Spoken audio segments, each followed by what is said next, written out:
everyone, we're back with another social justice video, and this time we're focusing on the recent travel ban and its connection to religious privilege.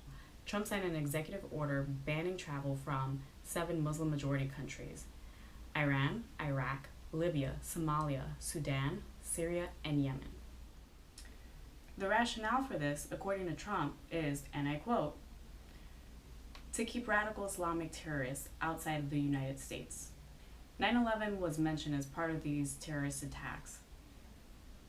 And yeah, a few Muslims did cause 9/11. I know I was there in New York City, but that doesn't mean that all Muslims are terrorists. In the States, we've had Christian terrorist groups such as the KKK inflict heinous acts on different communities, and yet we don't assume that all Christians are terrorists. So why is that? From a social justice standpoint, I can't do this topic justice in one sitting since I'm trying to keep these videos brief. So for this one, I'll just focus on religious privilege. You're probably wondering, what's religious privilege? Well, privilege is a set of unearned, unacknowledged, and often unnoticed benefits and advantages given to a group of people based on their identity. In the United States, Christians are a religiously privileged group.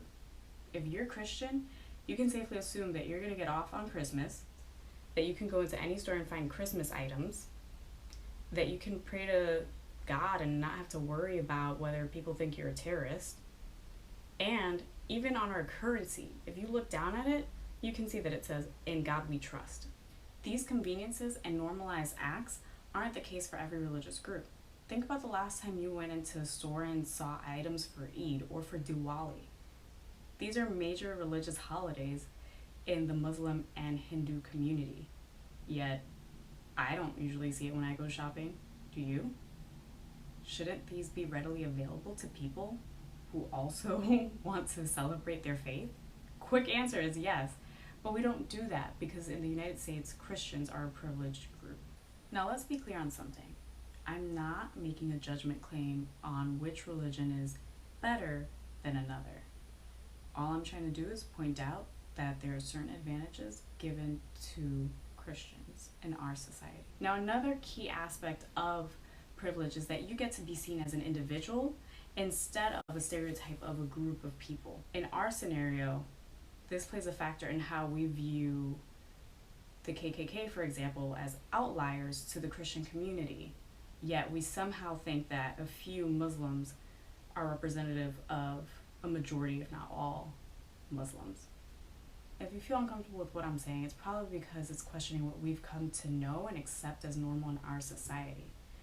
And that's really based on our prejudices.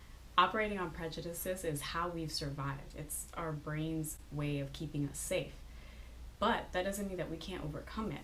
The way we do that is by challenging and questioning what we see, what we consume, and what we assume. So for example, why do we get off on Christmas? Are there other religious holidays that we should be getting off on?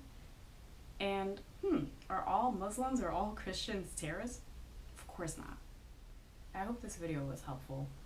These videos are just my tiny attempt of trying to make the world a better place and positively impacting society. So if you think it does that, or it's helpful for you, for someone you know, feel free to like it, share it, hey, even subscribe. I wouldn't mind. Thanks and be well.